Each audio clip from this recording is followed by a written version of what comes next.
Be Wealthy and Smart, episode 914.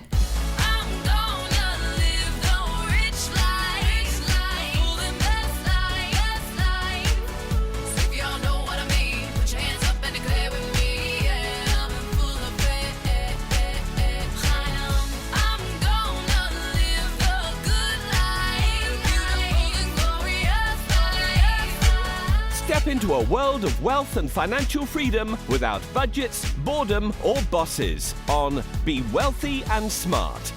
And now, here's your host, Linda P. Jones. Welcome to Be Wealthy and Smart. I'm Linda P. Jones, America's Wealth Mentor, empowering women and men worldwide to financial freedom. On today's show, I'm going to do an updated housing report for you because so much is changing. First of all, we have changes in forbearance, we have changes in certain markets, we have a little bit of slowing from the original housing boom, and I have a report for you on which are the best cities to flip houses and the worst cities to flip houses. Some really interesting data for you.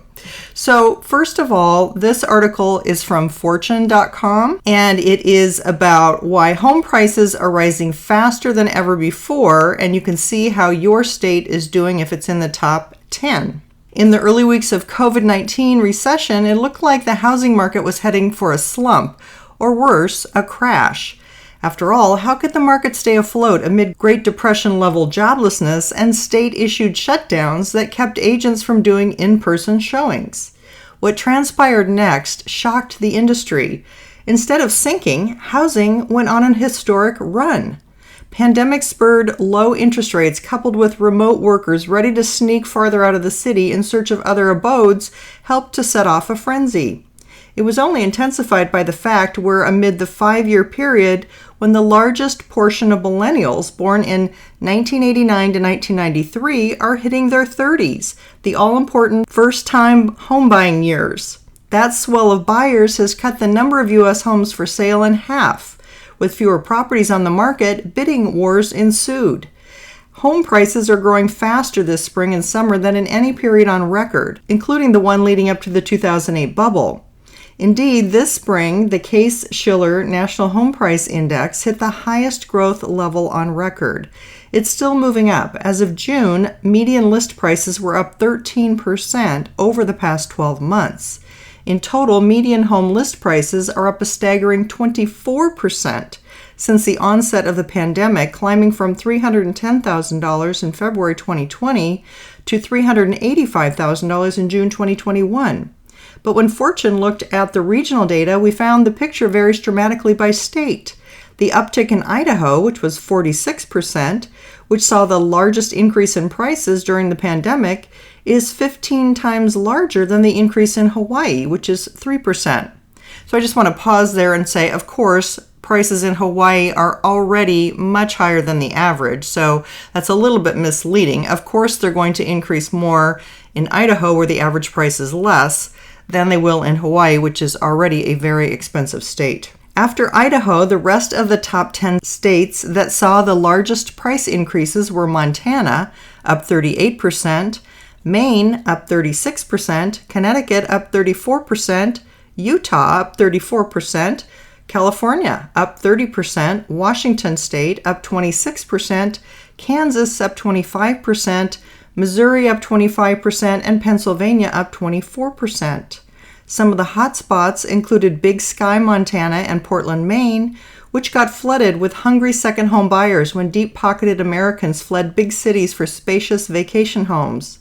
But why does California rank so high? After all, when the pandemic struck, techies decamped from expensive markets like San Jose and San Francisco.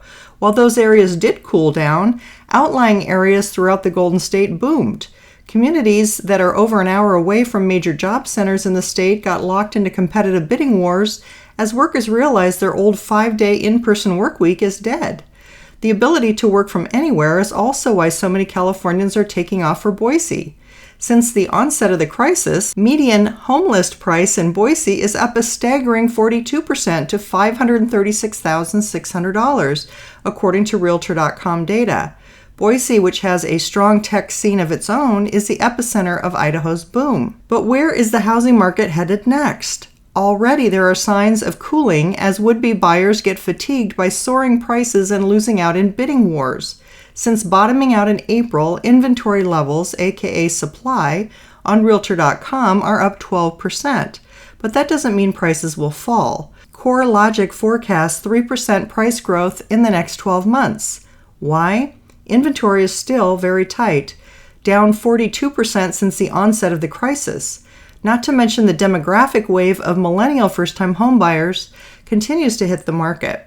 It's getting a bit more buyer-friendly, but this is still a seller's market. The 10 smallest upticks are in Hawaii, 3.3%, West Virginia, 6%, Oklahoma, 7%, Iowa, 8%, Rhode Island, 8%, Minnesota, 10%, Maryland, 11%, Nebraska, 11%, South Carolina, 12%, and Wisconsin, 12%.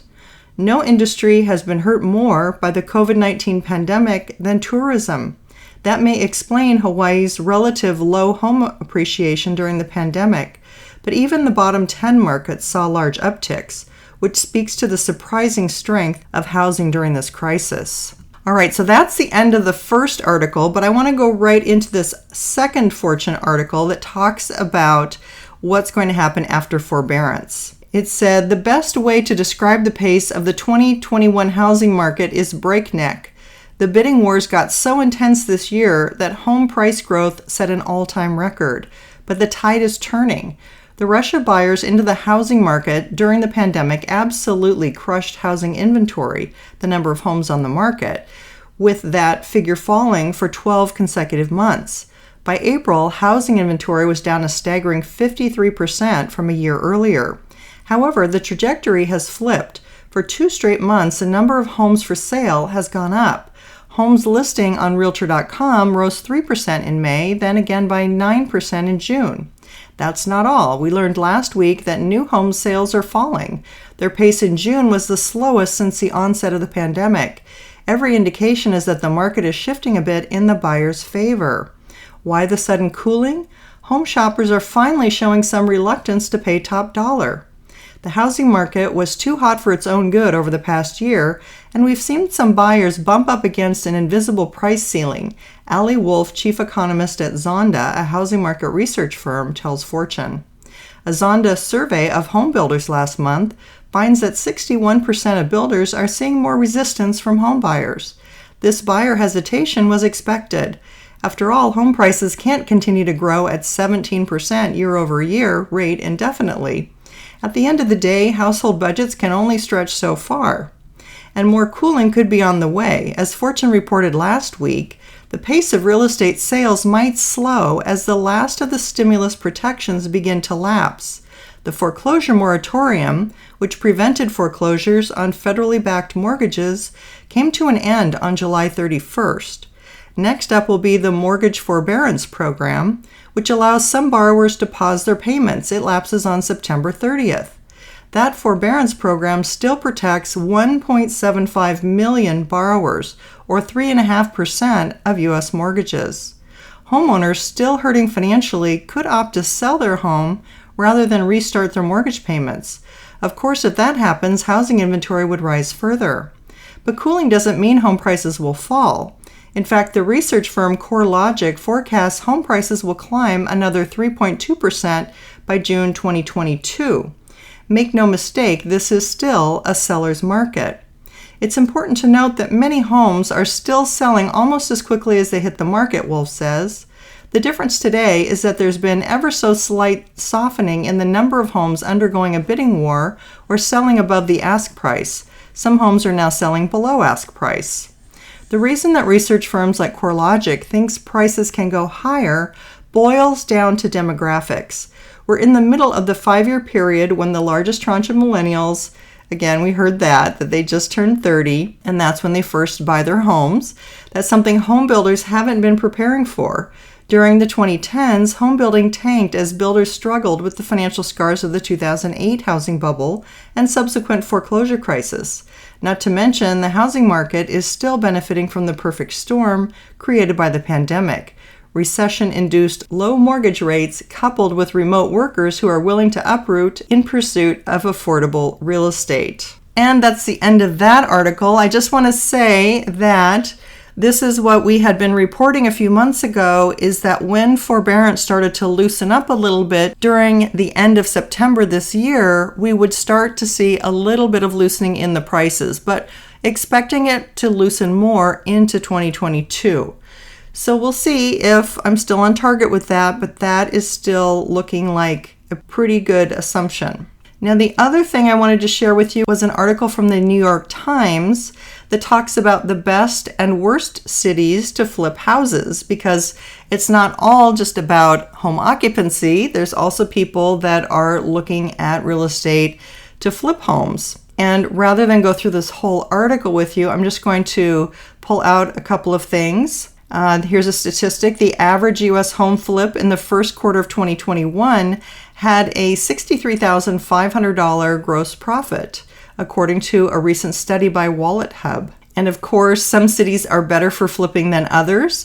Sioux Falls, South Dakota came out on top as the best place to flip a house, thanks to low renovation costs and good quality of life.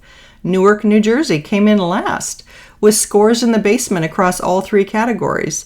The highest return on investment was in Pittsburgh, though with home values not especially high and renovation costs not especially low, flipping a house wasn't as lucrative as in other cities. For budget-conscious flippers, Mobile, Alabama was found to have the lowest median purchase price and the lowest kitchen renovation costs, landing the city in sixth place overall. So here are the 10 best cities for flipping homes and the 10 worst cities for flipping homes, according to the Wallet Hub study. As I said, Sioux Falls, South Dakota was number 1. Missoula, Montana, number 2 best. Peoria, Arizona, third best city to flip a home. Nampa, Idaho, which is a suburb of Boise, Idaho, fourth best city. Number 5, Tampa, Florida. Number 6, Mobile, Alabama. Number 7, Boise, Idaho.